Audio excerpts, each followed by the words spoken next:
अस्सलामुअलैकुम नाज़रीन, प्रोग्राम दो टोक के साथ मैं हूं आपकी मेज़बान फरहा औरंगज़ेब। नाज़रीन, आज हम जिस टॉपिक के हवाले से गुफ्तगू करने जा रहे हैं वो भी बहुत ही अहम है, और अहम इस हवाले से है कि इस टॉपिक या इस मौजू पे जिस पे हम बात करेंगे इससे भी सबसे ज़्यादा मुतासिर आम आवाम ही होती है। हम बात करने जा रहे हैं VIP कल्चर के हवाले से।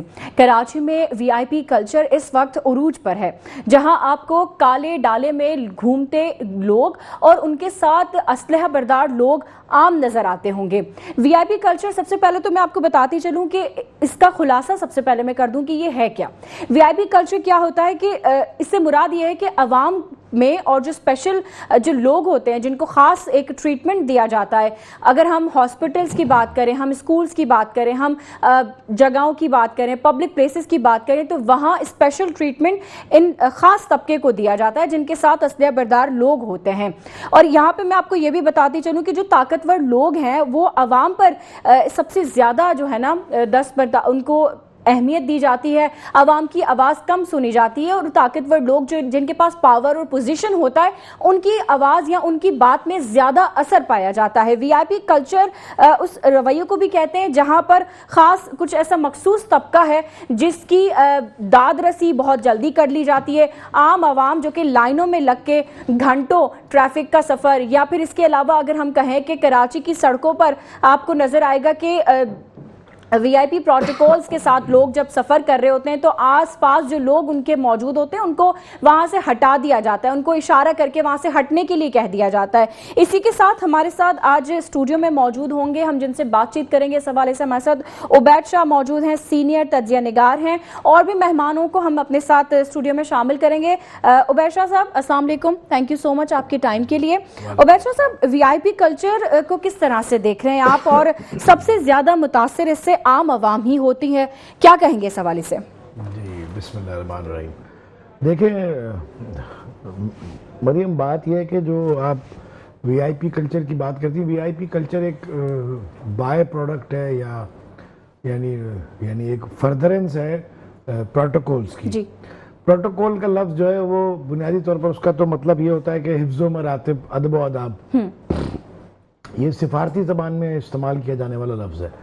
लेकिन जब अंग्रेज़ इस खित्ते में आया, अब हम इसको समझने के लिए बुनियाद में जाएं, तारीख में जाएं, वो बड़ा ज़रूरी है। जब अंग्रेज़ इस खित्ते में आया तो उन्हें एक आका और ग़ुलाम का एक मजबूत तसव्वुर जो है वो कायम करना था। तो वो क्या उनका तरीक़ेकार था कि उनके कॉन्वाइज गुजरते थे, उनके अफसरान गुजरते थे, तो वो लोगों को बड़ा सख्त हिदायत होती थी कि वो ऐसा करें, वो वैसा करें, ताज़ीम करें, झुक के रास्ता छोड़ दें, जी, सामने ना आ जाएं, ऐसा ना करें। यहाँ तक कि बाज़ जगह था कि मुंह मोड़ के खड़े हो जाए। और वो ये सब इसलिए था कि वो एक तस्वुर दे सकें कि हम आका हैं और आप हमारे गुलाम हैं। इसे कहते थे प्रोटोकॉल, प्रोटोकॉल फॉलो करें। यस। अब वो प्रोटोकॉल आहिस्ता आहिस्ता आहिस्ता, अंग्रेज तो चले गए, वो देसी अंग्रेज हैं मौजूद, तो वो जो हिफ्ज़ो मरातिब थे, अदब व आदाब थे, जिन्हें मलूज़ खातिर रखना होता था, वो आहिस्ता आहिस्ता बन गए VIP कल्चर में कोई बाय प्रोडक्ट बन गए इसका। जी। अब यह है कि देखें, एक निज़ाम राइज हो गया कि जो जितना ताकतवर है, क्योंकि देखें कानून कमज़ोर है, जिस माशरे में कानून कमज़ोर होता है और उसका यकसा सलूक नहीं होता सबके साथ, उस माशरे में हर शख्स ये दिखाना चाहता है कि मैं ज्यादा ताकतवर हूँ। वो ये मैसेज देता है तो इसके वो फायदे समेटता है। सही। किसी के साथ अगर 2 गार्ड हैं या 2 गाड़ियां हैं या 4 लोग हैं, तो दूसरा जो एक शख्स ऐसा नहीं अफोर्ड कर सकता, वो उससे डरेगा जी, और वो उसके लिए रास्ता भी छोड़ेगा, उसको कोई बेजा जो है उसकी बात भी मान लेगा, ताकि वो जाहिर यही समझेगा कि मैं गरीब आदमी हूँ, मैं कमजोर आदमी हूँ, मैं इसको कहाँ पहुंचूंगा। कानून तो कमजोर है, कानून कोई तहफ़्फ़ुज़ तो देता नहीं है। तो ये VIP कल्चर बढ़ते बढ़ते बढ़ते बढ़ते आज यहाँ तक पहुँच चुका है कि लोग, हमारे अवाम जो है वो गुलाम महसूस होते हैं, और जिनके पास इख्तियार या ताकत है और वो VIP प्रोटोकॉल्स के नाम पे जो है वो ऐसा लगता है वो आका है। लेकिन देखें, बात ये है कि ये जो प्रोटोकॉल है ना, ये सिक्योरिटी से हट के कोई चीज़ है। हमारे हुक्मरानों को भी ये समझना होगा कि प्रोटोकॉल और सिक्योरिटी 2 अलग-अलग चीज़ें हैं। प्रोटोकॉल का तो मतलब है बेजा की शू शां फूफा, और सिक्योरिटी का मतलब होता है जाहिर है हिफाजत। हिफाजत से तो सरकारी ज़ोमा, वुज़रा या अहम जिम्मेदारान जो हुकूमत के होते हैं, उनकी हिफाजत के लिए ज़रूरी इक़दामात से किसी को इनकार नहीं होता, उसकी ज़रूरत को सब समझते हैं। और यहाँ पे हमारे मुल्क में तो हम दहशतगर्दी का बहुत शिकार रहे। यहाँ तो बड़े नाजुक वाकयात भी हुए। यहाँ तो कोर कमांडर पे हमला हुआ, उसको कराची में उसे शायद अगवा करने की कोशिश की गई। यहाँ और बहुत सारे ऐसे मामलात हुए जिनमें बड़े यानी वजीर आजम साहब के काफिले के या और इस तरह के मामलात में खतरात हमेशा रहते हैं। लेकिन सिक्योरिटी एक अलग चीज है और प्रोटोकॉल के नाम पे वीआईपी कल्चर एक अलग चीज है। इन दोनों को गड़बड़ नहीं किया जाना चाहिए। अब अफसोस की बात यह कि हमारे यहाँ सरकारी महकमों में और वजारतों में बाकायदा प्रोटोकॉल डिपार्टमेंट्स हैं और उनमें प्रोटोकॉल अफसरान तैनात होते हैं। उनकी लंबी चौड़ी तनख्वाहें जाती है, 17 ग्रेड में होते हैं, 18 ग्रेड में होते हैं और उनकी तरबियत होती है प्रोटोकॉल देना कैसे, इंतजाम कैसे करने, उनके पैकेजेस होते हैं, उनको पेट्रोल फ्री मिलता है, उनको बिजली के बिल में मराहत मिलती है, इतने यूनिट फ्री मिलते हैं, उनको सरकार से गाड़ी मिलती है। वो सिर्फ ये करते रहे कि हिफ्ज़ व मरातिब तय करवाते रहे, अदब अदाब करवाते रहे। अफसर साहब ने जाना है तो पहले से बोर्डिंग पास इशू करा लें और जंप सीट के लिए रिजर्वेशन की कोशिश करें। कहीं कोई गुजर रहा है तो देखें, किसी को कहीं पहुंचना है तो वहां हटो हटो बचो बचो की आवाजें लगवाएं। ये सारे जो ना ये हमने बाकायदा इसके महकमे बना लिए और ये सब कुछ अब ज्यादा चलने वाला नहीं है। इसको आप सम अप करें या वाइंड अप करें या इसके एंड नोट पर ले जाएं तो बात जानेंगे आप ये कि जिस मुल्क में लोग इतना पिसे हुए होते हैं, जिस मुल्क में लोगों पे इतना ज्यादा टैक्सों का गैर जरूरी बोझ डाला जा रहा होता है, लोगों को पीने का पानी नहीं मिलता साफ, जिस मुल्क में बिजली पानी गैस नहीं मिलता, जिस मुल्क में इस कदर सख्त जो है वो अमन अमान के हालात इतने बुरे होते हैं कि घर के दरवाजे से लोग लूट जाते हैं, वहां जब लोग इतने इतने गार्ड्स के काफिले में जाते हैं और इतनी इतनी देर तक यानी सिग्नल्स बंद करके, सड़कें बंद करके लोगों को खड़ा रखते हैं, वहां फिर बहुत जबरदस्त किस्म की बगावतें और शोरशें जन्म लेती है। सर, बगावत की जहां आपने बगावत का आपने जिक्र किया तो इससे सबसे ज्यादा जो मुतासिर है वो नौजवान तबका होता है। जाहिर है वो ये फील करने लग जाता है कि शायद माशरे में इज्जत जो है वो दौलत से ही आती है, या मेहनत करने से कोई फर्क नहीं पड़ता, या फिर सिर्फ ताकत के जरिए आप इज्जत हासिल कर सकते हैं। तो इस हवाले से क्या कहेंगे आप? जी, मैंने अर्ज किया ये वीआईपी कल्चर जो प्रोटोकॉल का बाय प्रोडक्ट है वो यही है कि देखें जिसके जो कानून अपनी जगह ले नहीं पाता और अदालती निज़ाम बहुत ही कमज़ोर है जी। जस्टिस की डिस्पेंशन जो है वो 15-15 साल तक, 12-12 साल तक, 18-18 साल तक एक मामूली मुकदमात में नहीं हो पाती। और आपने ये देखा होगा कि हमारे मुल्क में ट्रैफिक पुलिस वाले को कुचल जाने वाला जो है उसे भी रंगे हाथों पकड़ के छोड़ दिया गया। हमारे यहाँ सड़क पे दिन दिहाड़े खुलेआम सबके सामने लोगों को कत्ल कर देने वाले छोड़ दिए गए। हमारे यहाँ कारसाज का वाकया ज्यादा पुराना भी नहीं है, लोगों की याददाश्त में होगा, जिसमें तेज रफ्तार गाड़ी से उन्होंने कई लोगों को कुचला और वो 2 दिन भी रह नहीं सकी, वो गई बाहर। तो देखें जब आपका निज़ाम में ऐसा होता है कि एक ताकतवर जो है जिसके पास दौलत है, इख्तियारात हैं, उसके ताल्लुकात हैं, सारा निज़ाम उसके आगे झुक जाता है। तो हर शख्स यही समझता है कि ये मुल्क वीआईपीज़ के लिए है, ये मुल्क ताकतवरों के लिए है, ये मुल्क इसी कल्चर पे चलेगा।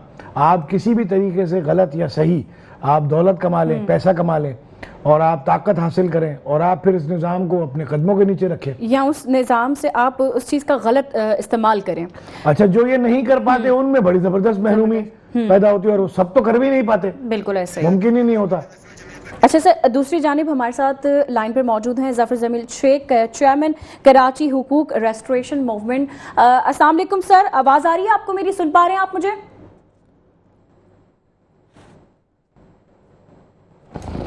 अस्सलाम वालेकुम सर, आवाज़ आ रही है? आप सुन पा रहे हैं मुझे? ज़फ़र जमील शेख साहब, आवाज़ आ रही है आपको मेरी?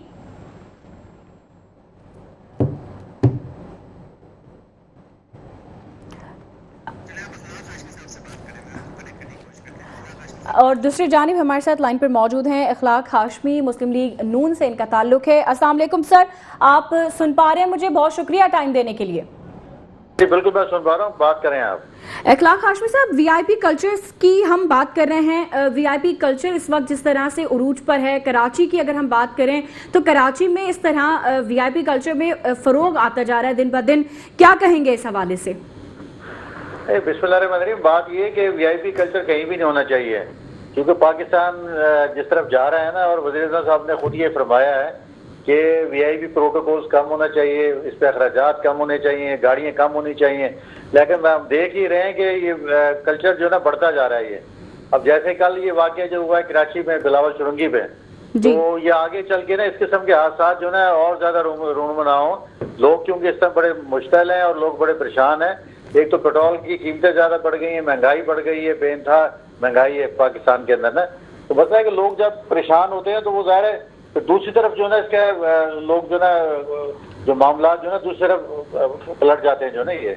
तो ये मैं कहूँगा कि भी ये वीआईपी कल्चर जो है ना खत्म करना पड़ेगा हमें जो है ना ये।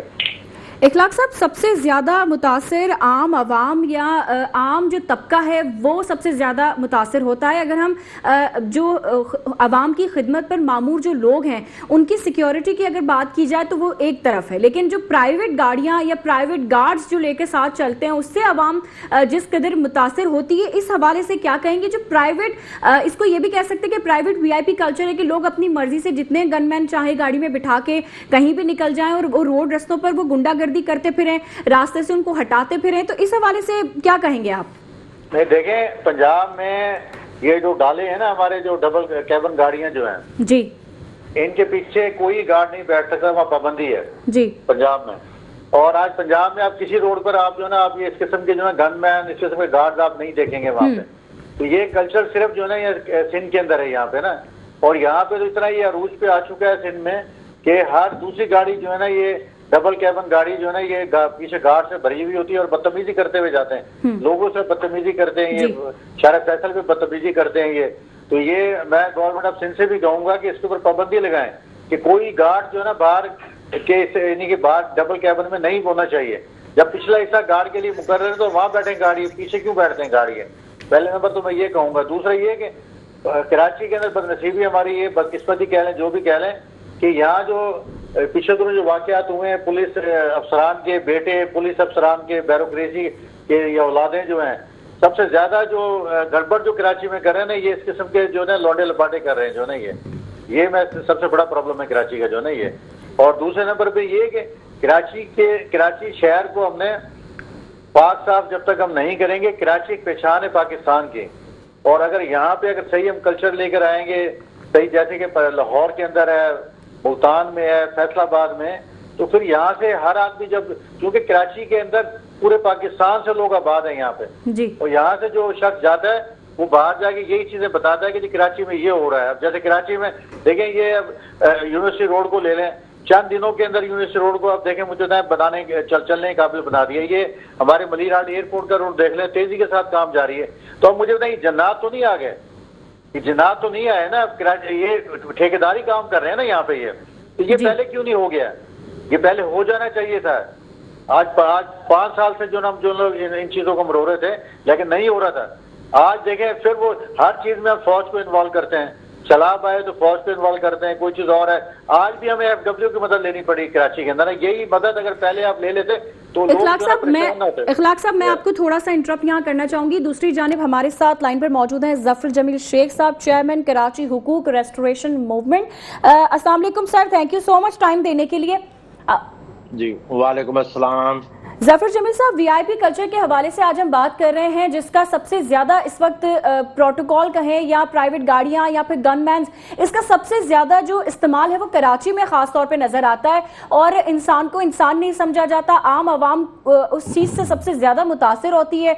हम अगर बात करें वीआईपी कल्चर के हवाले से हमारी सोसाइटी पर जिस तरह का असर हो रहा है, माशरे में इस तरह की चीजें जो हो रही हैं जिससे खासतौर पर नौजवान तबका भी बहुत ज्यादा जो है ना दिल बर्दाश्ता हो जाता है। उनको लगता है कि शायद ताकत और पैसा और पावर ही जो है वो सब कुछ है। क्या कहेंगे इस हवाले से? जी औज़ुबिल्लाहि मिनश शैतानिर रजीम, बिस्मिल्लाहिर्रहमानिर्रहीम। जी हाँ, बिल्कुल अभी दोस्त बात कर रहे थे, उन्होंने बिल्कुल सही निशानदेही की कि सबसे पहली चीज तो कोई कानून का नफाज जो है सिर्फ आम आदमियों पर है और खास पर बिल्कुल नहीं है, जो कि बहुत बड़ा अलमिया है और किसी बहुत बड़े अलमियों को दावत दे रहे हैं। ये हमारा ये एक आम आदमी का पे कोई फर्क नहीं पड़ेगा, लेकिन आप ये दावत दे रहे हैं, बल्कि दावत दे के ले आए आप लोगों को पट्टे पर, जिसकी अब मैं कराची में नहीं, लेकिन मैंने सुना है सोशल मीडिया पे देखा कि बिलावल चौरंगी को लोगों ने उनके ब्लॉकेट को तोड़ दिया और बल्कि जिनके लिए ब्लॉक किया जा रहा था वो शायद ब्लॉक हो गई उनकी गाड़ियां। जब ये स्टार्ट है तो बेहतर है कि अपने रवैयों को चेंज करके अवाम के, अगर अपने आप को अवामी नुमाइंदा कहते हैं तो अवाम की तरह, अवाम के साथ अवाम की तरह बिहेव कीजिए। वरना मुझे तो रिसेंट ही कहता हूँ, हालांकि 2 सदियां ही हुई हैं, आपके 1780 यहाँ इतना पुराना जमाना नहीं है। जो हालात मुल्क के हो गए हैं बिल्कुल फ्रांस वाले हालात हैं। यही हालात थे जो फ्लैप हुआ वहां पे इनकलाब फ्रांस, और यही हुआ लोगों ने जितनी गिली, अच्छा वहां भी यही थी। आपके 3 स्टेट गवर्नमेंट बन गई थी। कैलर्जीज थे, आपके चर्च थी, आपके नोबल्स थे जो कि आपके वो किलों में और महलात में रहते थे, और आपके तीसरी उनको चलाने वाले थे। वही हमारे यहाँ हो गया है। आपकी एलीट क्लास है, हुकूमत के लोग हैं, आपके ब्यूरोक्रेसी है, और तीसरी आपकी जो है तो ये आपकी जुडिशरी। तीनों को गैर जरूरी बरात दे दी गई है। ये तीनों को जो है तो कानून से ऊपर कर दिया गया, इनके लिए कोई कानून नहीं है। अच्छा, सबसे बड़ा अलमिया जो कराची, सिर्फ कराची में नहीं, अंदरून सिंध ये हाल है, और किसी हद तक बलूचिस्तान का तो कल्चर है, बलूच आपके सरदारी कल्चर तो हमेशा से गार्ड के साथ चलते हैं, लेकिन वहां भी नहीं होना चाहिए। तो लेकिन कराची में बहुत ज्यादा अलमिया ये है कि मैं अगर किसी इदारे का बड़ा अफसर हूँ, सरबराह हूँ या बड़ा पॉलिटिशियन हूँ, मैं तो घर पे आके अपना डाला छोड़ के अंदर आ जाता हूँ। फिर वो मेरी औलादें घूम रही होती हैं सड़कों पे उन्हीं गार्ड के साथ, उनको कोई पूछने वाला नहीं कि भाई तुम्हें किसने इख्तियार दिया सरकारी गाड़ी में चलने का। ये अगर प्राइवेट भी है तो तुम्हारे लिए प्राइवेट गार्ड नहीं है, परमिशन तो तुम्हारे बाप को मिली होगी बीइंग सरकारी अफसर या सियासी खिदमतगार। तो ये तुम किस हिसाब में घूम रहे हो, और वो ज्यादा खराबियां पैदा करते हैं। कराची में कई हादसा हो चुके हैं जिसमें मेरे ख्याल से कुछ बरस पहले बेचारे एक सरकारी अफसर के बेटे का वाकई, अभी ज्यादा उसका नाम भूल रहा हूँ, बच्चे का मारने का, उसकी ये वीआईपी कल्चर का शिकार हुआ था। और फिर जो मुजरिमान थे उनका भी कुछ नहीं, वो भी विक्टिम बनाते हुए अदालत से बाहर आ गए, क्योंकि अदालत भी इन्हीं का हिस्सा है। ये यहाँ पे 3 स्टेट इस तरह बन गई है ना, ब्यूरोक्रेसी है, अदालत है, और आपके नोबल्स हैं हमारे जो पार्लियामेंट में बैठे हुए हैं, आते हैं अवाम को लूटने के लिए। ज़फ़र जमील शेख साहब, मैं ये पूछना चाहूंगी कि पंजाब में कल्चर जो है, डाला कल्चर जो है ऑलमोस्ट खत्म हो चुका है, तो क्या सिंध हुकूमत या सिंध में या कराची में इस तरह का कोई एक्शन या इस तरह की कोई चीज अप्लाई नहीं की जा सकती है कि इस चीज को कुछ हद तक कम कर दिया जा सके? देखें, अभी जो वाकया अब 2-3 रोज पहले का बिलावल चौरंगी का है, वो तो अहबाब इख्तिदार के लोग हैं ना, उनको अपने घर से खत्म करना पड़ेगा। उनको किसने इख्तियार दिया कि 400 रुपए और 600 रुपए लीटर पेट्रोल है, वो 15 गाड़ियों के साथ चलेंगे, और वो चलेंगे जिनके पास कोई सरकारी ओहदा नहीं है, जिनके लिए बिलावल चौरंगी रोकी गई थी। बिलावल भुट्टो साहब, मैं तो खुल के नाम ले लेता हूँ, जो सोशल मीडिया पे आया है, कोई सरकारी ओहदा नहीं है आपके पास, सिर्फ एक सियासी है आपके पार्टी की, आप चेयरमैन है, तो आपके लिए किस कानून के तहत पुलिस इस्तेमाल हो रही है? किसी भी सियासी पार्टी के चेयरमैन के लिए हो सकती है। कोई मुझे बताए कि हाँ भाई यह कानून है, सियासी पार्टी, चले आप जाती गार्ड तो ला सकते हैं, वो भी किसी हद तक, लेकिन गार्ड को भी इख्तियार हरगिज नहीं होगा। जैसे हमारे दोस्त ने भी कहा कि सड़कों पे आप शारा फैसल पे डिफेंस में क्लिफ्टन डेली आप शाम को देखिए कि इन गार्ड के किस तरह ट्रीट करते हैं आम आदमी को। वो गाड़ी में चलते ही वो आगे जो उनके गाड़ी लैंड क्रूजर पे साहब जा रहे थे, वो कम साहब होते हैं, ये मसाइब ज्यादा बड़े साहब होते हैं उनके, और जिस अंदाज से लोगों को ट्रीट कर रहे होते हैं और गन लहरा के। तो ये बहुत बदतरीन हालात में मुल्क और खुसूस शहर कराची आ चुका है अमन और अमान के लिहाज से भी। तो इसलिए मैं याद दिला रहा हूँ कि बिल्कुल आप करीब आ चुके हैं इनकलाब फ्रांस के। ऐसा ना हो कि लोग इब्तिदा कर चुके हैं, अवेयरनेस आपने देख ली बिलावल चौरंगी, इसका मतलब लोग अब बर्दाश्त करना नहीं चाहते। ठीक, ज़फ़र जमील शेख साहब आप हमारे साथ लाइन पे रहिएगा, इसी हवाले से मैं नुमाइंदे कहते हैं जी, ज़फ़र जमील आप भी हमारे साथ लाइन पे रहिएगा, इसी हवाले से मैं मौक़िफ़ जानना चाहूंगी। उबैद शाह हमारे साथ मौजूद है। सर, आपने सारी गुफ्तगू सुनी सर की, क्या कहेंगे इस हवाले से? देखिए, इसमें एक बात इन्होंने की, मैं गुफ्तगू में से गुफ्तगू और आगे बढ़ जाती है। इन्होंने कहा जो साहब आगे जा रहे हैं लैंड क्रूजर में, उससे पीछे जो उनके मसाइब हैं वो भी बंदूकें लहराते हुए, वो उनको तो पता भी नहीं जो पीछे वाले बदमाशी कर रहे हैं। तो ये असल में ये बात, इसकी जड़ दोबारा वहीं जाएगी कि जो गुलाम जहनीत है, हमारे यहाँ गुलाम जहनीत मुंतकिल हुई अंग्रेज के 200-250 साल इख्तिदार के बाद, उसके बाद ये है कि जो नीचे के लोग हैं ना, ये सब जो हैं, ये सब भी गरीब लोग होते हैं जी। इनमें से कोई ऐसा नहीं है कि जिसकी बहुत महलात हो, जायदाद हो, बैरून मुल्क उसके बहुत बड़े कारोबार चल रहे हो, कोई होटलों का 5 स्टार होटलों का मालिक हो और वो कोई प्रोटोकॉल की ड्यूटी कर रहा हो, गार्ड की ड्यूटी कर रहा हो, कोई ड्राइवर बना हुआ हो किसी साहब का।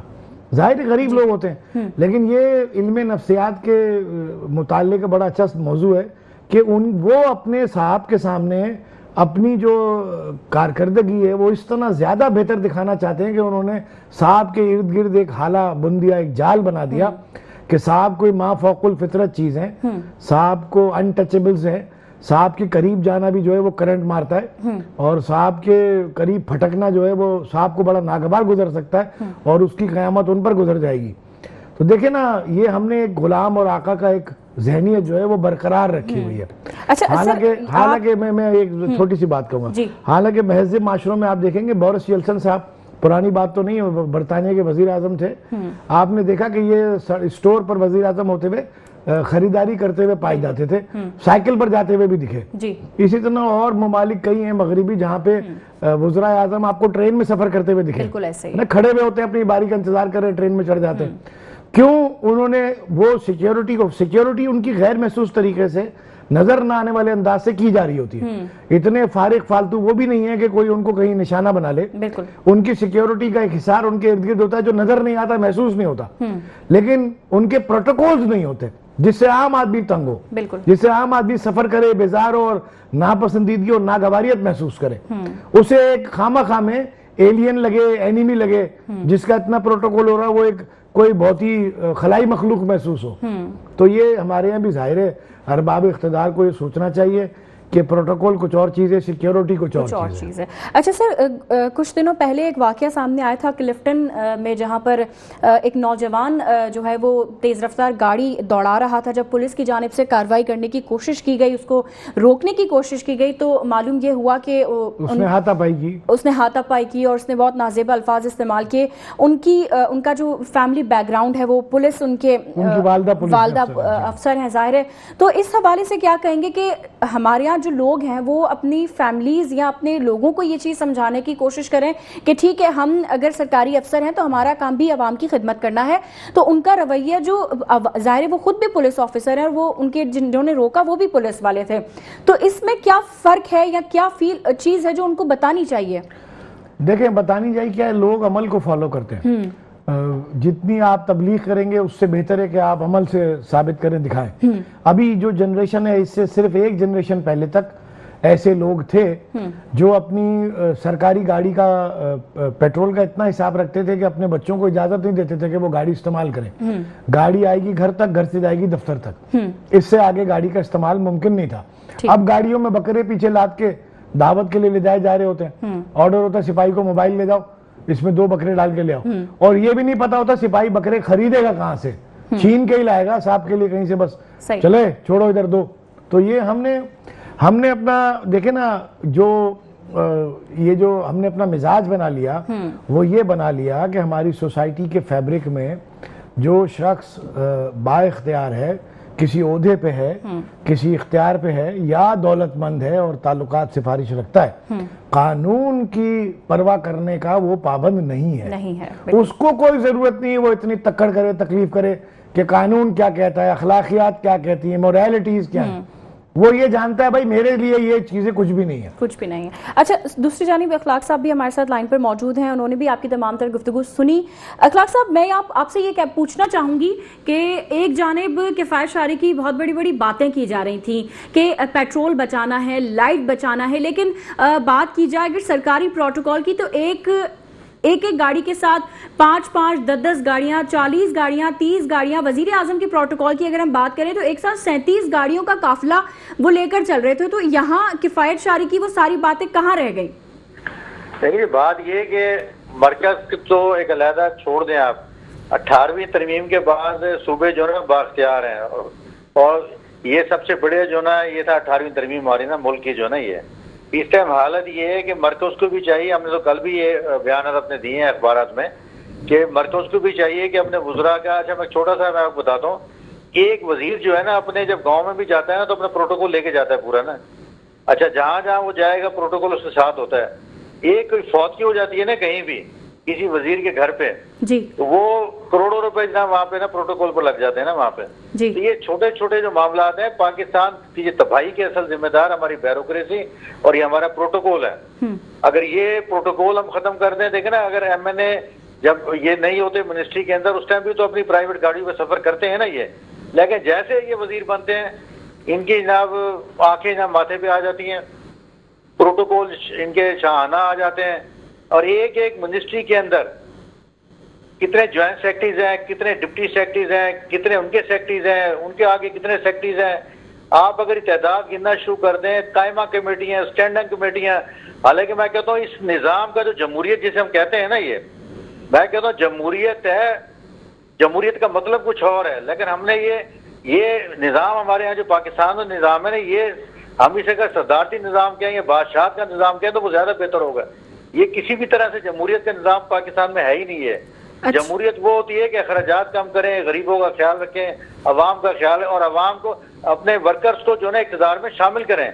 मुझे ये बता दें किसी सियासी पार्टी के अंदर आप दिखा दें कोई वर्कर जो है ना को वजीर बनाओ, कोई वर्कर एमएनए बनाओ, कोई वर्कर जो है ना कोई अपना असेंबली में आया हो।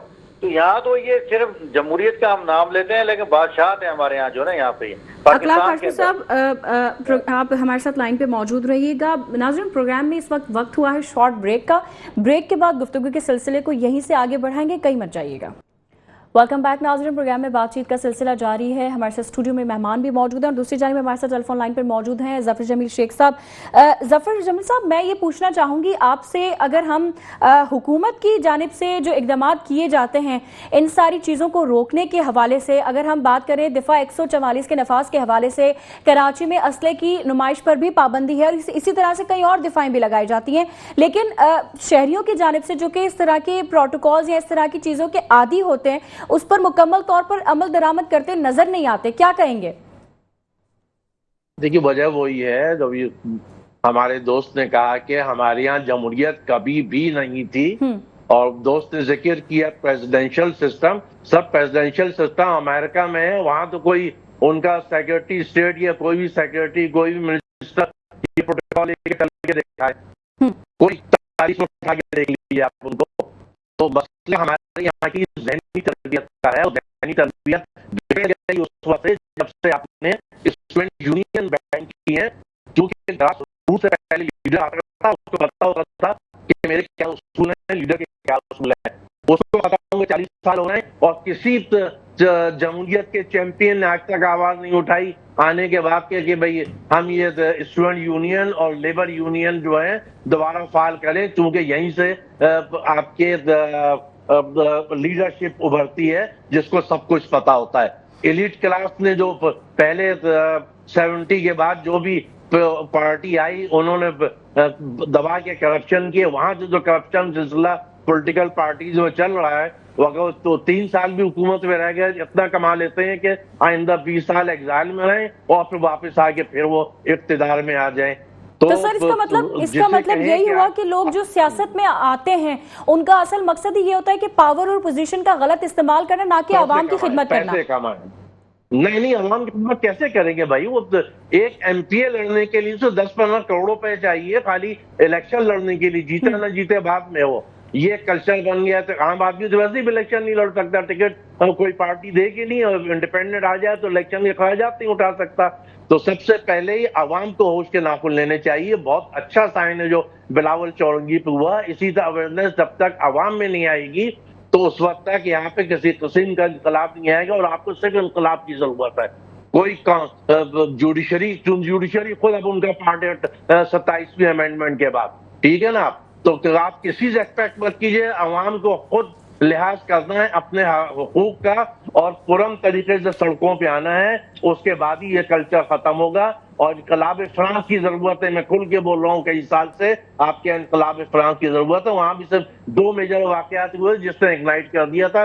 हालात बिल्कुल ऐसी थे, हैवी टैक्सेस 95% लोगों पे, और 5% जो एलीट थी उसके ऊपर कोई टैक्स नहीं, कोई जवाबदेही नहीं।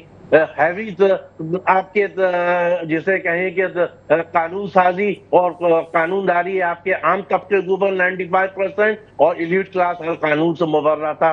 अब एक वो बग्गी जा रही थी पेरिस में तो गोश्त लिए हुए, तो एक बेचारी फकीर, कई हिस्टोरियन ने वाकया लिखा है कि उस फकीर जी ने कहा कि मुझे थोड़ा सा गोश्त दो, तो चूंकि वो कोशवानी जैसे हमारे साहिब के पीछे मसाहिब चलते हैं, मसाहिब था कोइन का, उसने चाबुक से मारा कि ये तो कोइन के कुत्तों के लिए गोश्त जा रहा है, तेरी जरूरत कैसे ये मांगे। उस पे लोग जमा हो गए और पूरी बग्गी को लूट लिया गया, कोचवान को शायद मार भी दिया। ये पहला वाकया था, उससे भी उन्होंने अकल के नाखून नहीं लिए। फिर कोइन का पूरा आपके उनके फोर्ट के अंदर बहुत बड़ी उनकी तकरीफ की जा रही थी और पूरे शहर से लोगों की चीजें उठा ली गई सारी वहां की आपके तज़ीन आराइश के लिए। वहां पे फिर दूसरा बाकायदा अवाम ने मिलकर पेरिस के हमला किया। तो उस मकाम पे आप लोग अवाम को पाकिस्तानी ले आए हैं, तो खुदारा होश के नाम अभी देखिए टीवी पर खबर, हालांकि मैं आपके पंजाब गवर्नमेंट बहुत अच्छे इकदाम कर रही है, लेकिन उनकी खामियां हैं। अब वज़ीर आज़म जो है उससे पंजाब का वज़ीर आज़म है, सबसे बड़ा अलमिया ये हमेशा से होता आया है। जो वो पूरा मुल्क का वज़ीर आज़म नहीं होता, सदर अपने सिंध का है तो सिंध का ही है, तो पूरा मुल्क का नहीं होता। आज उन्हें ऐलान कर दिया, चूंकि उसने IMF ने कहा है कि $1.2 बिलियन की किस्त हम रिलीज करेंगे। एक शर्त और लगा दी, जो आपने सब्सिडी दे रखी है इलेक्ट्रिक पे 200 यूनिट। अब 200 यूनिट कौन इस्तेमाल कर सकता है? वो जिसके बेचारा 3 बल्ब जला रहा होगा, रात को पंखा, वो 200 यूनिट तक जाएगा, वरना ऊपर जाता बिल। ये सब्सिडी भी आप उठा लीजिए और ये देख लीजिएगा आप $1.2 बिलियन लेने के लिए। ज़फ़र जमील शेख साहब, यहाँ पे मैं ये पूछना चाहूंगी, अपने अखराजात कम नहीं कर सकते, अपने अखराजात न कम किए और न करेंगे जब तक कोई सर पे नहीं पड़ेगी। ज़फ़र जमील शेख साहब, मैं ये पूछना चाहूंगी आपसे कि कराची हब है पाकिस्तानी मईशत का और सबसे ज्यादा मुतासिर भी कराची ही होता है। खासतौर पर अगर हम बात करें 200 यूनिट की सब्सिडी की जो आप बात करें, तो अब उससे भी अवाम महरूम होती जा रही है, क्या कहेंगे? सब मसले हैं ना, तो कराची को तो बिल्कुल इग्नोर किया हुआ है और ये सोच के इग्नोर किया हुआ है कि चूंकि कराची के ना ही पुलिस में, ना जुडिशरी में, ना ब्यूरोक्रेसी में कराची के कोई बंदा ही नहीं है। अब तो सब बाहर के आए, वो गैर मुकामी लोग हैं, वो कराची को लूटने आए हैं, लूट के चले जाएंगे कराची वालों से। और जो साहिब इख्तिदार वफाक में बैठे हैं, साहिब इख्तिदार हैं, वो पता नहीं किस मसले के तहत ये तमाशा देख रहे हैं कि कराची अगर खत्म हो गया तो मुल्क खत्म हो जाना ही किसी की समझ नहीं आ रही। इस बुरे हालात में भी कराची ने 65% से ज्यादा टैक्स दिया है पिछले फिस्कल ईयर में, वो आप लेके चले जाते हैं। 32,000 अरब जो सिंध में जिसमें 16-17,000 अरब कराची के लिए था, वो कहाँ चला गया? अब हर शख्स बोल चुका है, जिसकी तरदीद नहीं आई है मौजूदा सिंध गवर्नमेंट से, और न ही उसका हिसाब आया है और न कोई हिसाब लेने वाला है इस मुल्क में। तो आपने खुला छोड़ दिया है सबको, जो कर सकते हैं उनको। इखलाक हाशमी साहब हमारे साथ लाइन पर मौजूद है। इखलाक साहब, मैं आपसे ये सवाल करना चाहूंगी, क्या वजह है कि कराची इतना बड़ा हिस्सा विफाक को देता है और जो कराची के नौजवान हैं वो सबसे ज्यादा जो है रोजगार के मौके से महरूम रहते हैं, क्या वजह है?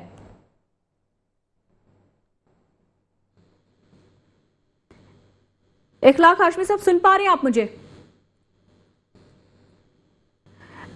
नाज़रीन, हमारा राब्ता मुनक़ता हो गया। यही सवाल सर मैं आपसे भी करना चाहूंगी कि कराची इतना बड़ा हिस्सा विफाक को देता है, जबकि कराची के नौजवान रोजगार के लिए तरसते नजर आते हैं। जी मरीम, जी मेरा ख्याल है कुछ। जी आप बोलें। देखिए मरियम, बात ये फराह औरंगज़ेब सर।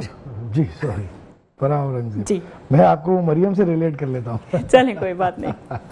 सॉरी, माफ कीजिएगा। जी फराह, बात ये कि ये जो नौकरियों की या मुलाजमतों की बात है ना, हम इसको भी हमेशा से सियासी हथियार के तौर पे इस्तेमाल करते आए। इससे ये समझा जाता है कि ये जिस पार्टी की हुकूमत है उस पार्टी के वर्कर्स का हक है। यहाँ ये कभी नहीं सोचा गया कि किसी भी पार्टी की हुकूमत हो, लेकिन मुलाजमतें मेरिट पर अहलियत के मुताबिक दी जानी चाहिए। ये तो कभी सोचा ही नहीं गया कि अहलियत का मयार कड़ा रखा जाए और उस कड़े मयार के मुताबिक मुलाजमतें दी जाएं एक पर शफाफ तरीके से।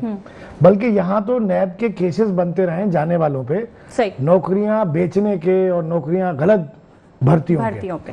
ये तो आलमी है। रह गई कराची की बात, तो देखें कराची या कहीं की भी बात करें ना, इसमें मैं कोई पॉलिटिकल डिवीजन या एथनिकल डिवीजन वाली बात करना नहीं चाहूंगा। मैं ये कहूंगा बाज शोबाए जिंदगी ऐसे होते हैं या सरकारी अमलदारी के मामलात ऐसे होते हैं कि वो बिल्कुल लोकलाइज्ड होते हैं। जैसे पुलिस है, उसमें सिर्फ मकामी आदमी होना चाहिए जी। वो दूर दराज के जिलों से, दूर दराज के इलाकों से, दूसरे सूबों से आके कहीं पुलिसिंग नहीं होनी चाहिए।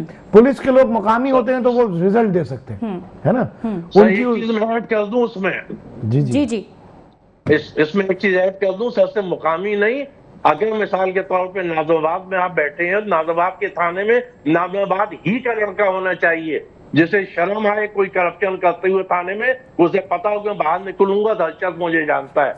और पूरी दुनिया के मौजूद दुनिया में ऐसा ही होता है। तो ये बिल्कुल ठीक कहा। तो ये जो देखे ना, लॉ एंड ऑर्डर की सिचुएशन 200 गुना इंप्रूव हो सकती है अभी के हालात से, अगर मुकामी सतह पर पुलिस के एहलकार हो, उसी जिले के रिहायशी हो, वहीं के अफसरान, वहीं के एसएचओ हो, वहीं के लोग हो। नंबर 1 बात।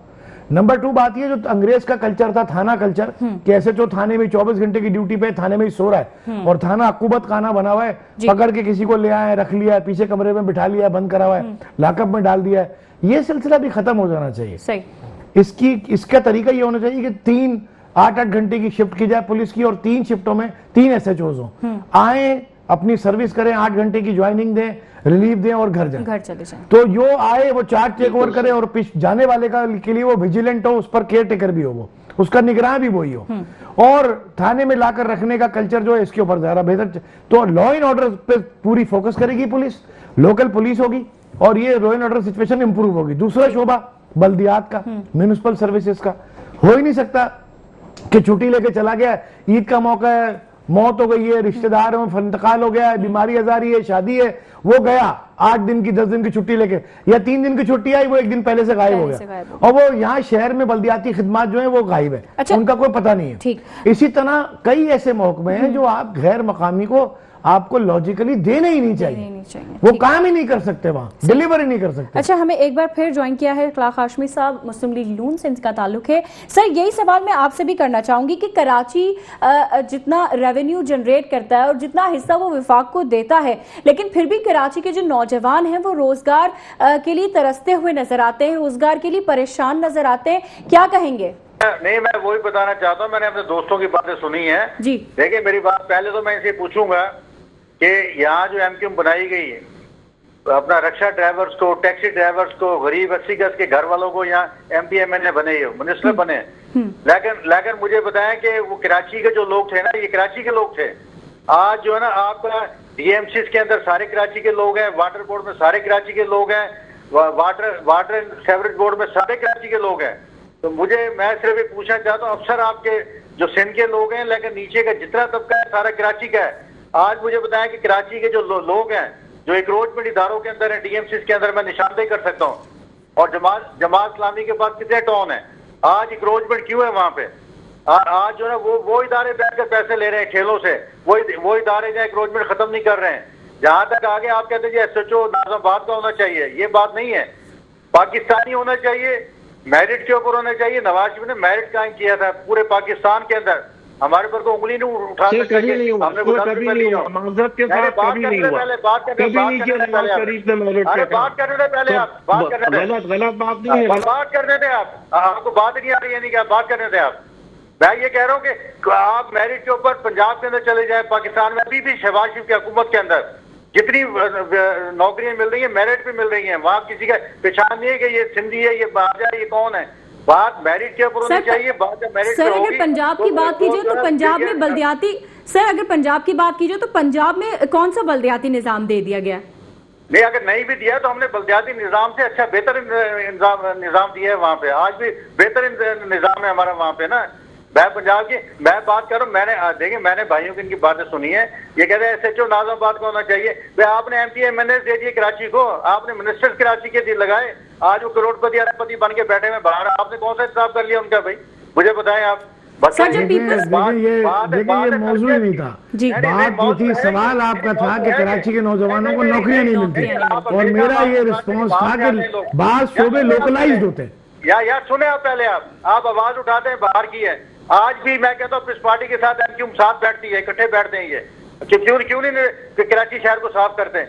कल खालिद मकबूल सदीकी या मुस्तफा कमाल ऐलान करते कि पूरा कराची साफ हो जाएगा यहाँ पे, मसला ये कि हम करना नहीं चाहते, हमारे मामलात कुछ और हैं। हमने बंगलों में जाके बैठना है, हमने ठंडे कमरों में जाके बैठना है, हमने 9-9 करोड़ की गाड़ी इस्तेमाल करनी है। एक तो आप ये सब ना करें ना सर। नहीं तो करे ना, क्यों नहीं पकड़ते? गिरफ्तार पकड़े लोगों के इनके। नहीं, आप कह रहे हैं हमने नहीं करना, तो आप ना करें ना ये सब। मुझे बताएं, जो अमेरिका में बैठे हुए हैं, जिनके पास इतनी दौलत है कि आप तो सब नहीं कर सकते उनके बारे में। यार आप बात है, ये तासुब की बात ना करें आप। सर उबैर शाह साहब एक सवाल आपसे करना चाह रहे हैं। सर सवाल ले लेते हैं, क्या कहना चाह रहे हैं आप? मैं कह रहा हूं उनका एक बयानिया है कि हम ऐसा करते हैं, हमने कमरों में बैठना है, हमने 9-9 करोड़ की। तो मैंने कहा ना करें सर, ना कमरों में बैठे, ना 9-9 करोड़ की गाड़ियां गिरफ्तार पकड़े ना, क्यों नहीं गिरफ्तार पकड़ते आप शामिल नहीं करने वालों में आप कह रहे हैं हमने करना है। यार हम बात कर रहे हैं ना, मैं नून लीग से मेरी कोलिशन पार्टनर है, मैं बात कर रहा हूँ आज। तो आप अपने कोलिशन पार्टनर, मुझे कारोबार कहाँ से, मुझे बताए, मैं एक बिजनेसमैन हूँ, 30 साल से काम कर रहा हूँ यहाँ पे। मेरे पास तो 9 करोड़ की गाड़ी नहीं है, 12 करोड़ का घर है मेरे पास। ठीक है, इनके पास कहाँ से 9-9 करोड़ की गाड़ी आ गई और 1-1 अरब के घर आ गए इनके पास। आपको पता है बाबर गौरी के कितने एसेट हैं, पता है आपको? देखिए ये जो पॉलिटिकल एजेंडा डिस्कशन है ना, ये हमारे मौजूद से हट गए हम। नहीं, आप जब तक सही बात नहीं करेंगे, इनके खिलाफ आप नहीं बात करेंगे, आप कराची को सही नहीं कर सकते। मैं बता रहा हूँ आपको। मेरा एक प्रिंसिपल स्टांस ये नहीं था, सियासी मामला नहीं था। मेरा एक प्रिंसिपल स्टांस ये था सर, बराए मेहरबानी प्लीज बेयर मी आउट, बराए मेहरबानी। मेरा प्रिंसिपल स्टांस ये था कि बाज़ शोबे बिल्कुल मुकामी लोगों के लिए मखसूस होने चाहिए। मैंने ये नहीं कहा था मेरिट उड़ा दें, मैंने ये नहीं कहा था उर्दू स्पीकिंग रख दें, मैंने ये भी नहीं कहा था सिंधी स्पीकिंग रख दें, मैंने ये भी नहीं कहा था पंजाबी रख दें। मैंने कहा था लोकलाइज्ड होने चाहिए। ये मेरा प्रिंसिपल एक पॉलिसी है। आपके महकमे ये लोकलाइज है, ये डीएमसी सारी लोकलाइज है। आपको पता ही नहीं है ना सर, आप कराची में रहते हैं, आपको पता ही नहीं है ना सर। सुबह चले मेरे साथ आप। 106 थाने कराची में, 40 पठान ऐसे जो है पिशावर के हैं, आपको पता ही नहीं है ना। वो यहाँ रहते ही नहीं, छुट्टी लेके गाँव चले जाते हैं, आपको पता ही नहीं है ना सर। आप अपना पॉलिटिकल पिंडोरा लेके बैठ गए। अगर हमारे लोग सही हो, नहीं सर, नहीं ऐसा नहीं है जैसा आप कह रहे हैं सर, ऐसा नहीं है। आज भी अगर एमक्यू चाहे ना कोई जो ना, आप एमक्यू पीपल्स पार्टी का रोना लेके बैठ गए। अखलाक साहब आपका मौक़िफ़ हमने सुन लिया। दूसरी जानिब जफर जमील शेख साहब हमारे साथ मौजूद है। सर सारी गुफ्तगू आप सुन रहे हैं, क्या कहेंगे इस हवाले से, क्या मौक़िफ़ रखेंगे अपना? भाई 10 बस्ता अर्ज है मुझे हमारे मुस्लिम लीग नून के मोअज़्ज़िज़ दोस्त से कि मैंने तो हर प्रोग्राम में, आपके प्रोग्राम में भी आके हमेशा, मैंने इस वक्त भी मैं पंजाब में बैठा हुआ हूँ, मैं पंजाब की हुकूमत की हमेशा तारीफ की है। और शिकायत मिली, गिला ये किया है हमेशा मैंने कि जब पंजाब का वज़ीर आज़म भी हो जाता है तो पूरा मुल्क का हो जाना चाहिए। अब ये शिकायत कर रहे हैं। जी सर। जी उबैर सर आप कुछ कह रहे थे। देखिए ना, अब यहाँ पे एक बात जो एक पॉलिसी की है ना, हम तो पॉलिसी डिस्कस कर रहे हैं कि ऐसा होना चाहिए। हम ये तो नहीं कह रहे कि जी ये इस पार्टी का ये मसला, उस पार्टी ने क्या दिया, इसमें कौन अमीर, उसमें कौन गरीब, ये हमारा फिलहाल टॉपिक ऑफ डिस्कशन नहीं है। तो हमारा तो डिस्कशन ये था कि बेहतरी के लिए प्रिंसिपली पॉलिसी क्या है। तो मैं ये अर्ज कर रहा था कि बाज़ शोबे उसमें ये तय कर लेना चाहिए उसूली तौर पर, सब तमाम जमातें कर लें कि जो मुकामी लोग हैं इन्हें ये सर्विसेज में अपॉइंट किया जाएगा या इन्हें रोल दिया जाएगा। अब आप बताएं ना, लाड़काना से एक आदमी आके कराची की फर्ज कर ले जिला शर्की की बल्दिया में कोई काम करता है, तो उसे तो छुट्टी लेके जाना है ना गांव, उसको ईद भी मनानी है, उसको इंतकाल में भी जाना है, रिश्तेदारियों में भी जाना है, सालगिरहों में भी जाना है, तो वो परेशान होगा ना, जाहिर लोग परेशान होंगे। अब अफसर नहीं जो जिसको 24 घंटे यहीं रहना चाहिए।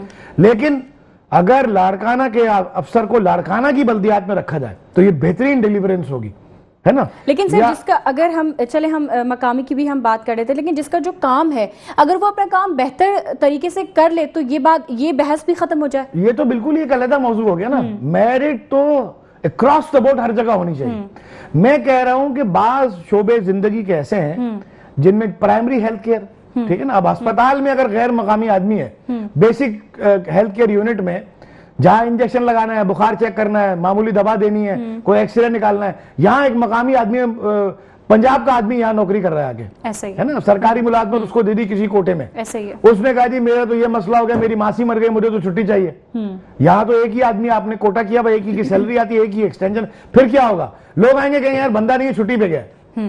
अगर यहीं का आदमी होगा तो घर पे सो भी रहा होगा तो यार भाग के ले आओ, इमरजेंसी है, बुला के ले आओ घर से। मेरा ये मैं कहना नहीं था किस जबान का आदमी या किस पार्टी का आदमी, पार्टी पॉलिटिक्स थोड़ी डिस्कस करने बैठे हैं। मेरा कहने का मकसद था कि इस कुछ शोबे बिल्कुल लोकलाइज्ड होने चाहिए। इसमें हम बेहतरी ला सकते हैं कराची के लिए। आपने कराची से मुतालिक सवाल किया, मैंने कराची के पैराडाइम में ही जवाब दिया। इसमें पार्टी की बुनियाद पर जवाब नहीं दिया कि नवाज शरीफ ने कराची सीधा कर दिया था, पीपल्स पार्टी ने कराची बर्बाद कर दिया, एमक्यूएम कराची को खा गई थी। सर कोई भी पार्टी हो, लेकिन कराची के मफाद में तो कोई भी पार्टी काम नहीं कर पाती है। ये बात दुरुस्त है कि सबसे लोग नाउमीद हैं, सबसे लोग मायूस हैं। किसी भी जमात ने कराची की उस तरह बेहतरी नहीं की जैसा उसको करने का हक था, पाबंद था, लाजम था। देखें ना, पीपल्स पार्टी को 18 साल हो गए। पीपल्स पार्टी के खुद हमारे दोस्त सब कहते हैं यार हम शर्मिंदा है, यहाँ जो कराची का हाल देखते हैं हम खुद स्पीचलेस है, हमारे पास जवाब ही नहीं है, ये क्या हो गया।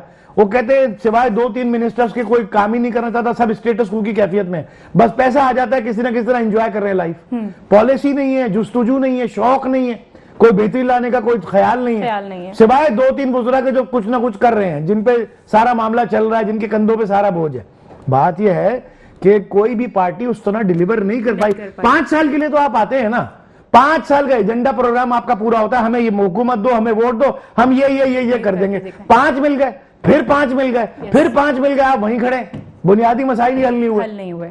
तो जाहिर है डिलीवर तो किसी भी पार्टी ने नहीं किया। एमक्यूएम को भी टाइम मिला, पीपल्स पार्टी को भी मिला। सही। जफर जमील शेख साहब एक बार फिर हमारे साथ लाइन पर मौजूद हैं। सर क्या कहेंगे, एक बार फिर उबैद शाह साहब कह रहे हैं कि मकामी लोग अगर होंगे महकमों में तो वो बेहतर कराची की सूरत हाल या बेहतर कराची के लिए काम कर सकेंगे। जी हाँ, बिल्कुल।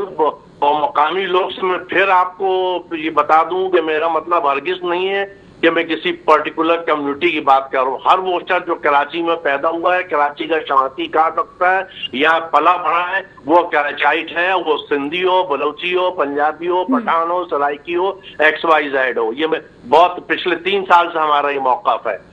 दूसरी बात, ये हमारे हुकूमत वक्त के 2 वफाकी हुकूमत के तर्जुमान ने फरमाया कि अफसरान केडीए में सब जगह, केडीए तो खराब ही नहीं, अब तो सिंध में ले लिया उन्होंने, अफसरान बाहर के हैं। जब अफसरान नीचे वाले को काम नहीं करने देंगे, नीचे वाला ऊपर से काम नहीं लेता, इसका मतलब अफसरान इनकॉम्पिटेंट है या करप्ट है, उनको आप निकाल दीजिए।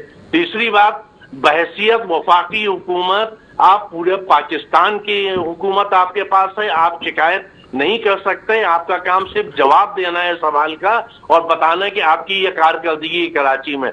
बहैसियत वफाकी हुकूमत आर्टिकल 149, 1, 3 और गालिबन 4 कई दफा बता चुका हूं, जो कराची के हालात हैं, वज़ीर आज़म पाकिस्तान बिल्कुल वफाकी हुकूमत इंटरफेयर कर सकती है और कराची के हालात बेहतर कर सकती है। और कुछ भी ना करें, आप मेरे कराची को अमन अमान दे दे। 3 माह की रिपोर्ट आई है, 200 से ज्यादा लोग रोड स्नैचिंग और रोड किलिंग के अंदर मारे जा चुके हैं सिर्फ अभी पहले 3 माह के अंदर। ये वो रिपोर्ट है जो FIR कटी है, जिन क्राइम की FIR नहीं कटती और जो 70% होते हैं लोग थाने जाते ही नहीं है। आपके गाड़ी स्नैच हो गई, मोबाइल स्नैच हो गया, मोटरसाइकिल स्नैच हो गई, बेचता तो जाते ही नहीं है थाने, बेचारे सबल शुक्र कर लेते हैं। ये सारी जिम्मेदारी वफाकी हुकूमत की बनती है।